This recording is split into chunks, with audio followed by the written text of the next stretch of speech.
Hello and welcome to a new segment on Super Retroid called 100%. And before we get onto the game, the main subject of this video, if you haven't guessed what it is by now, you should be shocked really.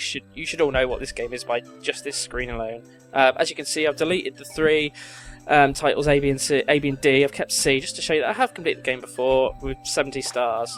But yes, the name of the show is 100%, and what we're looking to do is to take a game that I may have played before, I may have completed before, but I've never got that magic 100%. And this is one of those games, and if you didn't know by now, it's Super Mario 64. And I've chosen this, I was going to do Blast Corps, but I've chosen this because in the past, I have completed Blast Corps, and I think I've done every level as well as I can. On this, however, I've definitely played all the levels, but I've never got every single star. So that's the aim of this section, is to completely complete the game. I don't know how many videos I'm going to do a week. Maybe one, maybe two, maybe three, maybe four. Don't know, it depends how much time I get left, because I want to make all my other videos as well. So this could last, well, if one video takes 10 minutes, and I don't think I'm going to get everything on the first attempt, this could be 120 episodes of Super Mario 64. So, I don't want to do it all the time because people are going to get bored of it. But if you release one a week, then it's not going to be too much of a trouble. Again, it's the same format, trying to keep the videos to about 10 minutes. So it's the same format as the game open shows, except that is more of a see how far you can get before you die. However, on this, if I lose all my lives and the game over screen occurs, we're going to continue until we've got 100%. So this could last, but it could be everlasting. If I can't get a star for some reason, I'm going to have to keep trying until I can get it eventually, but I don't think I'm going to struggle too much. There might be a few levels I'll have to do a few times, but I think I can generally do every level on this, hopefully, he says.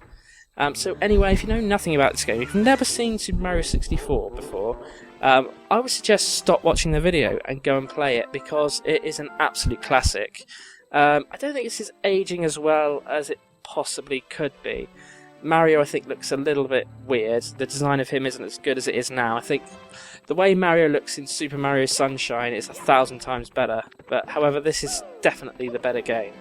Although there are some sections in Mario Sunshine which are fantastic. The bits where you lose the flood pack are brilliant. It's like playing this.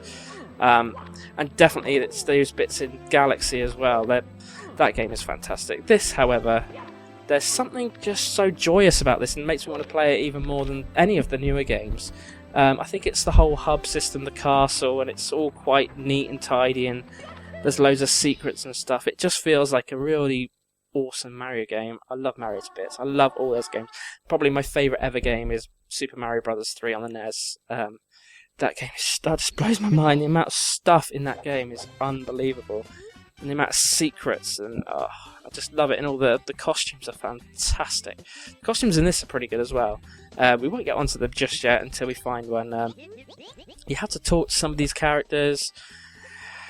They give you some advice sometimes, but we can't really do anything with the cannons yet until we've completed, I think, the first star. And yeah, so here we go, Super Mario 64 Classic. This is the first level. I can't remember what it's called. I have no idea. Is it called Green Hill Zone? No, oh no, that's Sonic the Hedgehog. Christ, don't get those two mixed up. Anyway, the main reason I've decided to play this is because there is news lately that Nintendo are going to pull out of the hardware market and just concentrate on software. I got it. There's positives and negatives with that, and it's probably the same argument you'll hear everyone else, because it is, it's just what it is, and it's that if they do pull out of the hardware market, you're going to get games like this, well, not exactly this, but games of Super Mario and all their other brilliant brands that they have. So Legend of Zelda, you're going to have Metroid, you're going to get them on the Xbox and the PS, whatever it is. So you're going to get them on Xbox for, I don't even know what it's called now, Xbox One, sorry, that is so confusing. So the Xbox One and the PlayStation 4. Which is great, because they are great games, and they'll definitely be able to compete with the rest of the software that's out there, no problem, because these games are special. The only trouble is that we're going to lose Nintendo hardware, and Nintendo hardware is always fantastic. I've yet to buy a Wii U, but it is out of the the next generation of hardware, it's the only one I'm really that interested in. Nintendo do something that no other company does, and that's make games that are fun still. There's still story in their games, but they're still concentrating on making the games absolute fun. And you don't get that anywhere else. I think the problem is, if we get Nintendo solely as software developer, I think they're going to struggle. And not because their games aren't great, it's just it's an audience. You buy a Nintendo to play Nintendo games. You don't buy an Xbox to play Nintendo games. I don't think it's going to work. I really hope it doesn't come to that. But if it does, I do hope they carry on. There's always going to be their handhelds. Always. They're always going to live on. I mean, the 3DS, although it looks like it's not selling as well as it is, it's making them a shit ton of money. I don't think we have to worry about that. And that's something Nintendo always can rely on. They always seem to have a plan, even with the relative unsuccess of the N64 and the relative unsuccess of the GameCube. Because of the Game Boy Advance and the DS, they were still making money, and that is not something that a lot of these companies can say. So I hope it doesn't happen. But if it does, I think there is a future for Nintendo, but they are going to have to change a little. I think their games are going to have to become different. I hope. I don't know. It's a difficult one. There's pros and cons to both sides of the argument, but I just hope it doesn't happen. I just really do.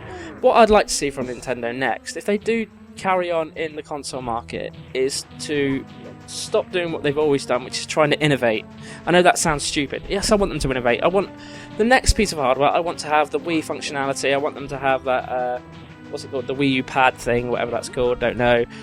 Keep that, have the motion controls, but also I want them to release a proper controller. I want it to be the most powerful machine ever made, and hopefully then you can choose what games you want to make for it. So you can either make a Wii game, which is fine.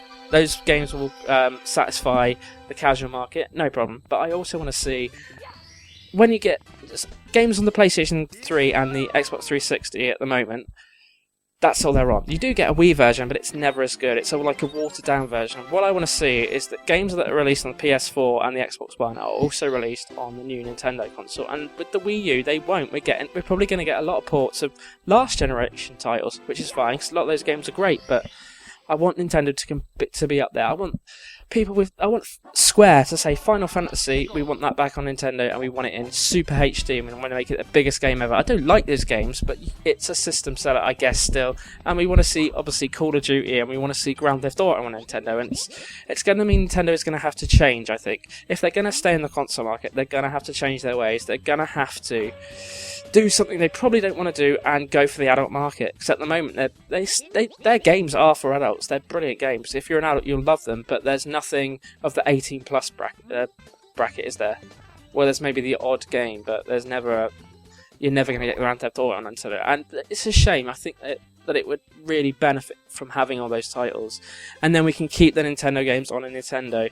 So you'd have sort of two sections of software. You'd have like the Nintendo traditional titles, and then you'd have the third-party titles. And I want it to happen.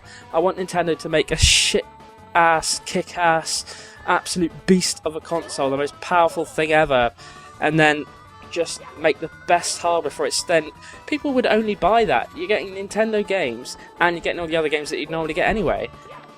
They're the best software developer in the world by a mile, in my opinion. I love their games to bits. I don't care for a lot of the stuff they've been doing recently, because a lot of it has motion control, and I just, as a traditional gamer, I'm not that interested in it.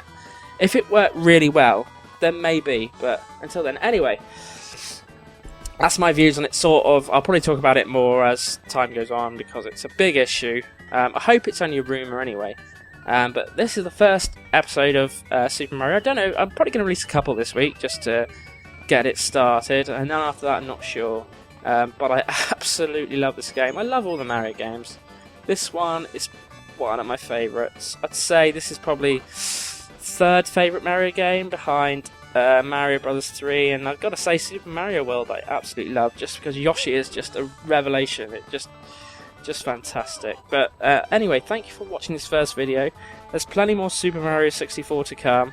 And like I said, if you haven't ever played this, I wouldn't watch these videos. I'd go and play it. It's an experience you don't want to miss out on. It's a few generations ago. You could probably pick it up fairly cheaply because it's sold in the bucket load, so it's not like you're gonna be unable to find a copy. You'll find a copy, no problem. Boxed as well, easily. eBay, have a look now. I'm sure you'll find one for a tenner, easy. And if not, give me a call or write me a comment, and I'll get hold of a copy. Or when I finish this, you can borrow my copy or something, or give me £10 for it. I don't know, whatever. I'm rambling. Anyway, that's the first video. Thank you for watching. Welcome to a new show. Hope you enjoy. Please subscribe and all that jazz.